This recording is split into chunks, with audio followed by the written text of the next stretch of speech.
Hello student, last video में मैंने आप लोगों को जो है दो क्राइटेरिया बताया था। फर्स्ट क्राइटेरिया आपका था जो है ट्रेस्काज़ क्राइटेरिया और दूसरा जो क्राइटेरिया था वान मिसेस क्राइटेरिया। और उन दोनों में हमने निकाला था कि जो है जो स्ट्रेस है वो क्रिटिकल स्ट्रेस की वैल्यू क्या होगी, वो मैंने आप जो है निकाला था। उसमें जो है ट्रेस्का के केस में जो है था 0.5 टाइम्स सिग्मा वाई, जहाँ सिग्मा वाई क्या है, यील्ड स्ट्रेस।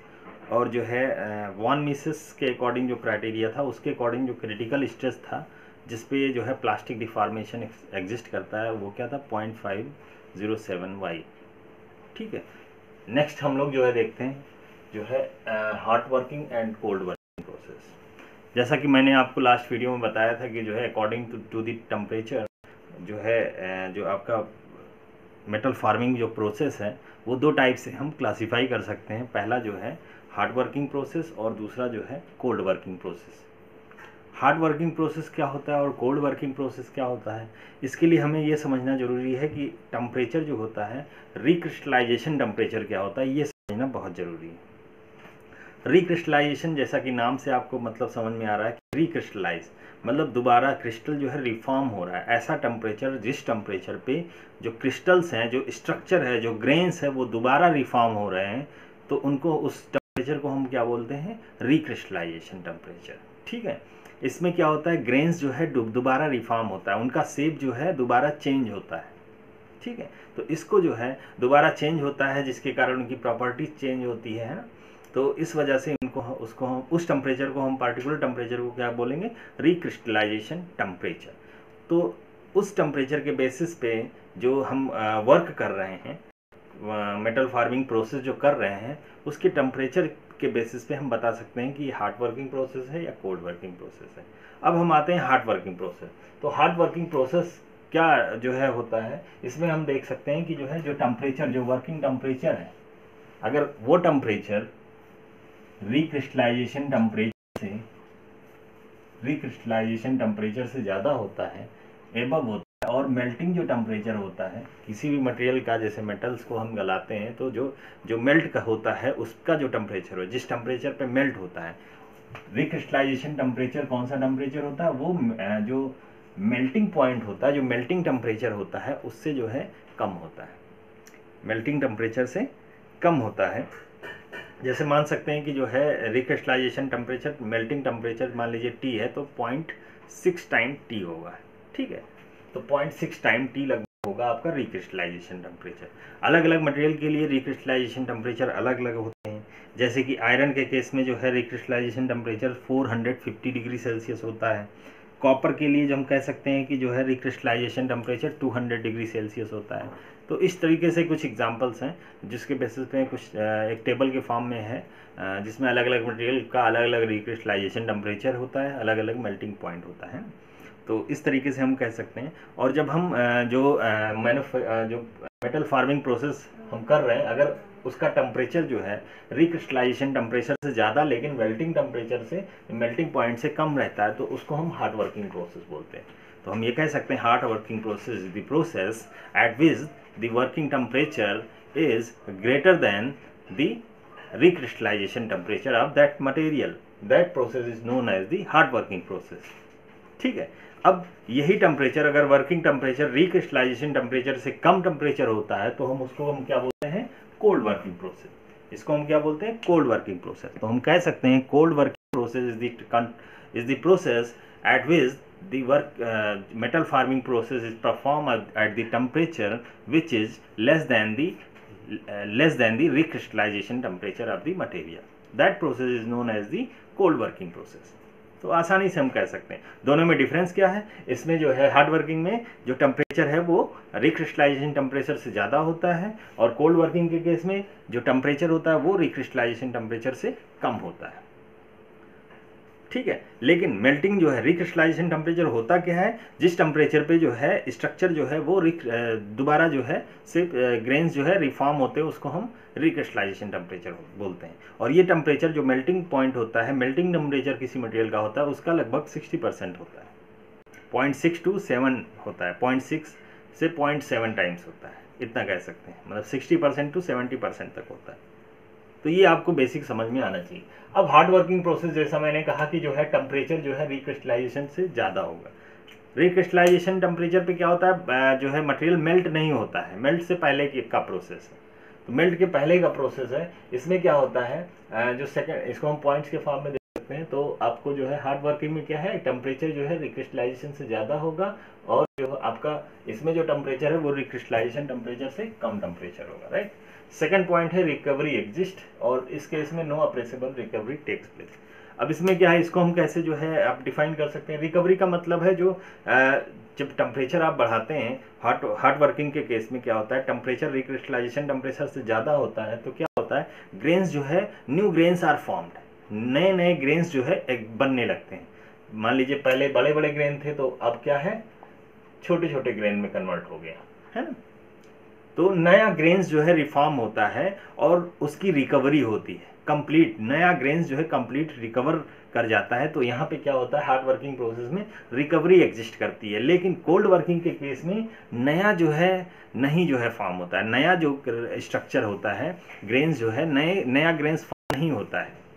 केवल जो पुराना ग्रेन होता है वही जो है ग्रेन क्या होता है, इलोंगेट हो जाता है।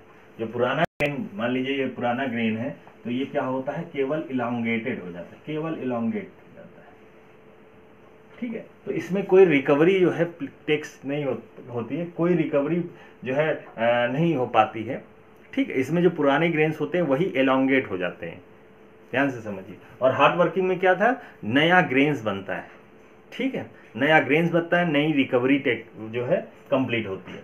नेक्स्ट पॉइंट जो है हम कह सकते हैं, ये सेकंड पॉइंट हो गया, इसमें भी इसमें भी। नेक्स्ट पॉइंट है हार्डनिंग इज कंप्लीटली एलिमिनेटेड। अब ये हार्डनिंग क्या होती है आपको समझना चाहिए।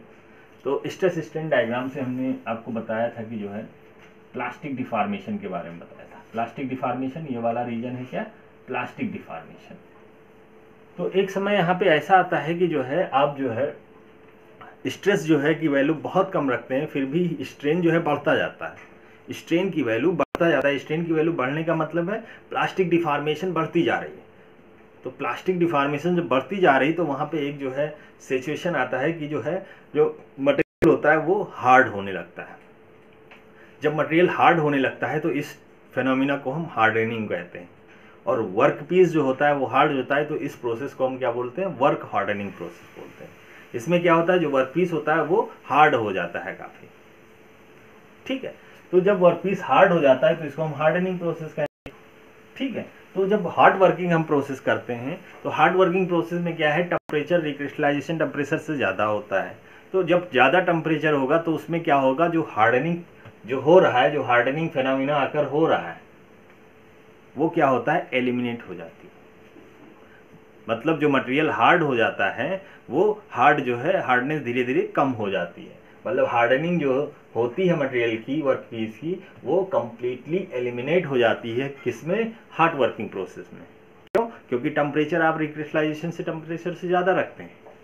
और वही कोल्ड वर्किंग में क्या है, हार्डनिंग जो है एलिमिनेट नहीं होती है, मतलब मटेरियल जो है हार्डर हो जाता है। और जब मटेरियल हार्डर हो जाता है तो उसको हम और प्लास्टिक डिफॉर्म करने में प्रॉब्लम आएगी, प्लास्टिक डिफॉर्मेशन करने में उस मटेरियल को प्रॉब्लम जो है आती है, ज़्यादा फोर्स लगाना पड़ता है, मटेरियल ब्रेक करने का जो है चांस हो जाता है। मटेरियल क्या होता है, उसमें ब्रिटलनेस की प्रॉपर्टी आ जाती है, और जब ब्रिटलनेस की प्रॉपर्टी आ जाती है तो मटेरियल जो है एक्सपैंड, मतलब प्लास्टिक डिफॉर्मेशन बहुत ज़्यादा नहीं हो पाएगा, प्लास्टिक डिफॉर्मेशन नहीं हो पाएगा, और उसमें ब्रिटलनेस की प्रॉपर्टी आने पे क्या होता है, मटेरियल ब्रेक हो सकती है, स्क्रैचेज आ सकते हैं, क्रैक्स आ सकते हैं।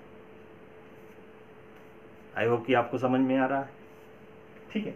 नेक्स्ट पॉइंट हम जो है इसको एक्सप्लेन करते हैं, improvement of the mechanical properties.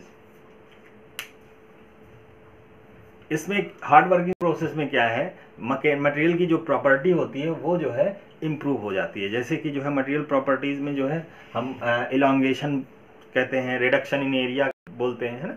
तो ये सब मैकेनिकल प्रॉपर्टीज के अंदर आता है। तो इसमें क्या होता है, हम जब जो है टेम्परेचर जो है ज़्यादा रखेंगे, तो टेम्परेचर रिक्रिस्टलाइजेशन टेम्परेचर से ज़्यादा रखेंगे तो क्या होगा कि जो है एलोंगेशन आसानी से कर सकते हैं, है ना। क्यों, क्योंकि वो ऑलरेडी जो है जस्ट पिघली हुई अवस्था में होती है। तो एक ये समय होता है कि उस पर हम बहुत कम फोर्स लगा के ही, बहुत कम स्ट्रेस से ही उसको हम डिफॉर्म कर सकते हैं। जो यील्ड स्ट्रेस होता है वो बहुत कम ही वैल्यू हो जाती है उसकी।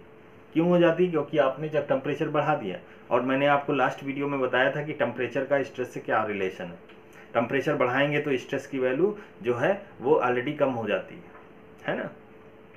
जो इंड्यूस्ड स्ट्रेसेस है वो क्या होते हैं, कम हो जाते हैं, और जब कम होगा तो कम जो है फोर्स लगा के ही आप जो है मटेरियल को डिफॉर्म कर सकते हैं। I think it is clear.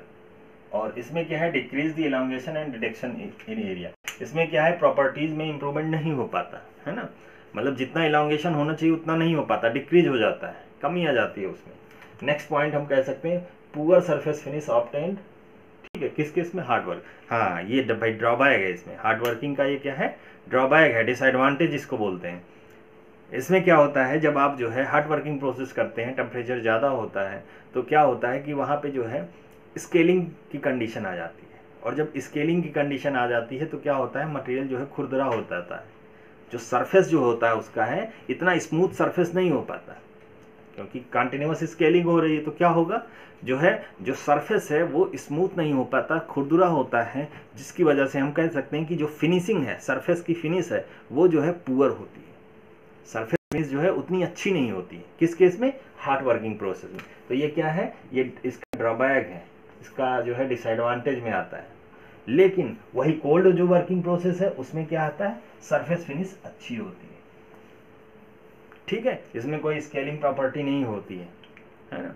क्यों नहीं होती, क्योंकि आपका ये टेम्परेचर जो है वो कोल्ड जो है वर्किंग में क्रिस्टलाइजेशन टेम्परेचर से कम टेम्परेचर पे होता है।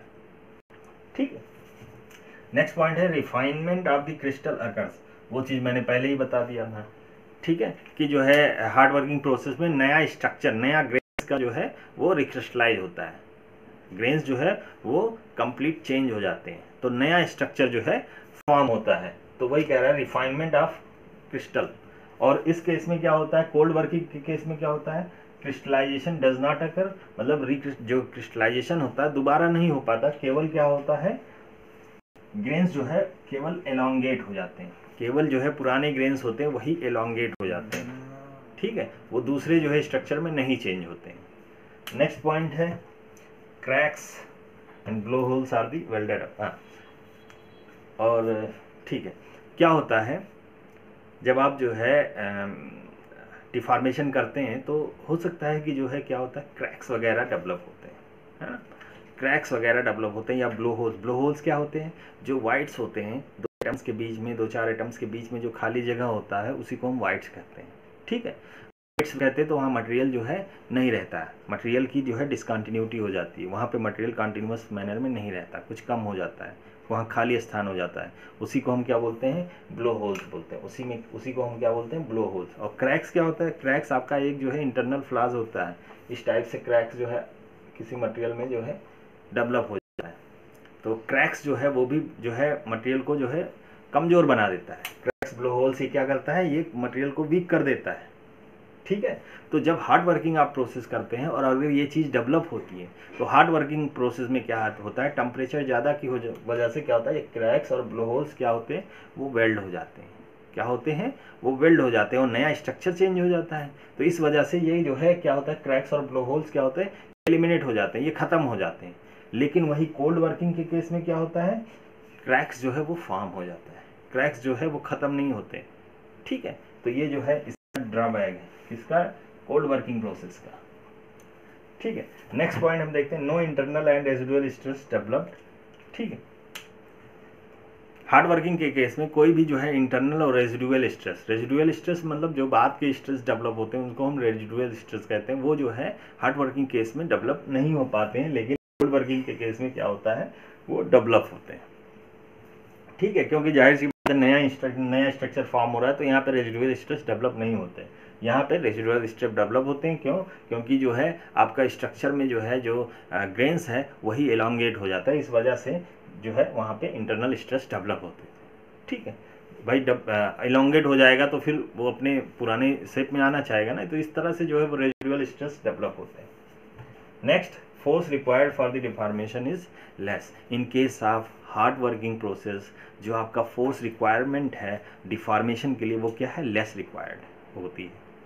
जाहिर सी बात है मटेरियल आपका जो है गर्म है, रिक्रिस्टलाइजेशन टेम्परेचर से ज़्यादा टेम्परेचर पे आप कोई जो है मैन्युफैक्चरिंग कर रहे हैं, है ना, मेटल फार्मिंग प्रोसेस कर रहे हैं, तो उस केस में क्या होगा, आपको फोर्स जो लगाना है वो जो है आपको कम ही लगाना पड़ेगा। फोर्स लगाना है वो क्या होगा, कम ही लगाना पड़ेगा। जैसे आपने देखा होगा कि जो है फोर्जिंग के केस में आपने देखा होगा कि जो है चीनी वगैरह बनाते हैं या कुल्हाड़ी वगैरह बनवाना होता है, तो आप जाते हैं वहाँ पे, तो वहाँ पे वो पीट के बनाता है, उसको हैंड फोर्जिंग कहते हैं, है ना। जो पीट के उसको शेप देता है, उसको हम क्या बोलते हैं, हैंड फोर्जिंग प्रोसेस कहते हैं। वो कैसे करता है, अगर वो जो है सिंपल लोहे की कुल्हाड़ी बनाना है तो कुल्हाड़ी को जो है इस तरह से रखते, अगर वो पीटेगा तो वो जल्दी जो है शेप नहीं लेगा, ठीक है। वही जो है उसको गर्म करके हीट करके फिर उस पर रख के जो है एक आदमी रखता है, दूसरा आदमी पीटता जाता है, वो शेप जल्दी ले लेता है। मतलब जो है कम फोर्स में ही उसको आप शेप जो है जैसा शेप देना चाहते हैं वैसा शेप आ जाता है, ठीक है। तो ये कह सकते हैं, ठीक है, कि फोर्स जो रिक्वायर्ड है हार्ड वर्किंग प्रोसेस में कम रिक्वायरमेंट होती है और वही कोल्ड वर्किंग प्रोसेस में ज़्यादा रिक्वायर्ड है। लेकिन एक चीज़ ये प्रॉब्लम है कि हार्ड वर्किंग में क्या है कि difficult to handle the hard work metal. जो हार्ड वर्क मेटल है रिक्रिस्टलाइजेशन टेम्परेचर से ज़्यादा टेम्परेचर है, और वो लगभग टेम्परेचर लोहे के केस में अगर हम बोलें तो 450 डिग्री सेल्सियस होता है। तो 450 डिग्री सेल्सियस टेम्परेचर बहुत ज़्यादा टेम्परेचर होता है।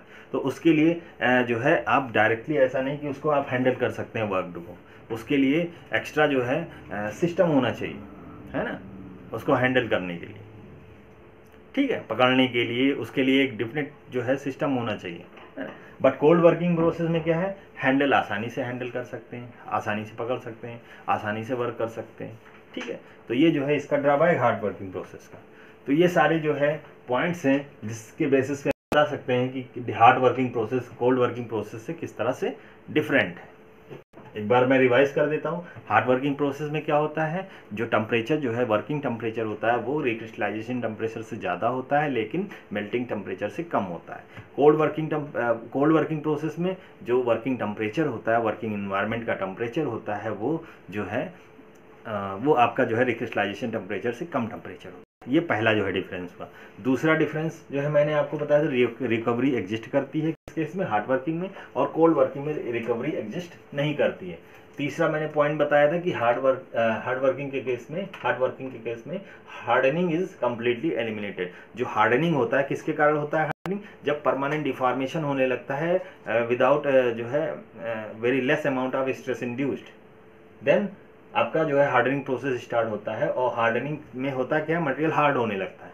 जब हार्ड होने लगता है तो उसमें ब्रिटलनेस की जो है प्रॉपर्टी आने लगती है ना।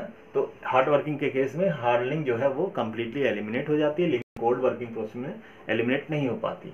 नेक्स्ट पॉइंट मैंने बताया था कि इसमें जो है मैकेनिकल प्रॉपर्टीज इंप्रूव होते हैं हार्ड वर्किंग में, कोल्ड वर्किंग में नहीं होते हैं। नेक्स्ट मैंने बताया था कि इसमें जो है इसका ड्रॉबैक मैंने बताया था पुअर सरफेस फिनिश होता है, लेकिन इसमें सरफेस फिनिश स्मूथ होता है। इसमें मैंने आपको बताया था कि refinement of the crystal takes place या अकर्स, बट यहाँ पे रिफाइनमेंट नहीं होता है, केवल जो है ग्रेन जो है एलोंगेट होती है। इसमें क्या मैंने बताया था, क्रैक्स और जो है ब्लो होल्स होते हैं वो क्या होते हैं, वो वेल्डेड अप हो जाते हैं, वो खत्म हो जाते हैं, रिमूव हो जाते हैं। लेकिन यहाँ पे जो है वो रिमूव नहीं हो, रिमूव कैसे होंगे, वेल्ड होंगे। वेल्ड क्या होंगे कि आपस में चिपक जाएंगे, तो क्या होगा, वो स्पेस जो है वो खत्म हो जाएगा। इसमें मैंने आपको बताया था हार्ड वर्किंग के केस में no internal and residual stress takes place, however in case of the cold working process the residual stresses takes place, ठीक है। इस केस में मैंने आपको बताया था force required in case of hard working process is required is less than the cold working process, ठीक है। और हार्ड वर्किंग में मैंने डिफिकल्ट टू हैंडल बताया था और इसमें इजियर टू हैंडल। अब हम बोलें अगर हार्ड वर्किंग प्रोसेस का एडवांटेज क्या है, तो एडवांटेज ये है कि रिकवरी एग्जिस्ट करती है, हार्डनिंग इज कम्प्लीटली एलिमिनेटेड, ये सब एडवांटेज है इसके। improve the mechanical properties or refinement of the crystal occurs and blowholes are welded up, no residual stresses takes place, force required for the deformation is less। ये इसका advantage है। इसका हम disadvantage कहें तो क्या है, डिसएडवांटेज हम कह सकते हैं कि जो है इसमें क्या होता है, पुअर सरफेस फिनिश। पहला डिसएडवांटेज क्या इसका होगा, पुअर सरफेस फिनिश। दूसरा डिसएडवांटेज इसका लिख सकते हैं कि जो है difficult to handle, difficult to handle, इसका हम डिसएडवांटेज लिख सकते हैं कि डिफिकल्ट टू हैंडल। अब एक और इसका जो है डिसएडवांटेज अगर बोले तो इसमें जो है क्लोज टॉलरेंस नहीं मिल पाती, स्केलिंग के कारण होता है। स्केलिंग जब होने लगता है, पुअर सरफेस फिनिश होता है, तो क्लोज जो टॉलरेंस आप चाहते हैं वो नहीं मिल पाता है। तो ये इसका जो है हार्ड वर्किंग का डिसएडवांटेज में आता है। ठीक है, और हार्ड वर्किंग जो है, हार्ड वर्किंग कैसे आप करेंगे, इसके लिए जो कास्ट होती है इक्विपमेंट की वो बहुत ज़्यादा होती है, क्योंकि हार्ड वर्किंग में क्या है, आपको टेम्परेचर मटेरियल का ज़्यादा देना पड़ेगा। ज़्यादा देने के लिए आपको भट्टी वगैरह लगानी पड़ेगी, है ना, तो उन सब में कास्ट बहुत हो जाता है। इस वजह से ये डिसएडवांटेज इसका है कि इसमें कास्ट जो है ज़्यादा होगी। वही कोल्ड वर्किंग के लिए जो है हम जो है एडवांटेज क्या चीज़ है कि जो इसके लिए डिसएडवांटेज है वही इसके लिए एडवांटेज हो जाएगा। ठीक है, इस तरह से हम जो है हार्ड वर्किंग और कोल्ड वर्किंग को जो है समझ सकते हैं, उसका एडवांटेज डिसएडवांटेज ये सारी चीज़ें हम लोगों ने डिस्कस कर लिया है।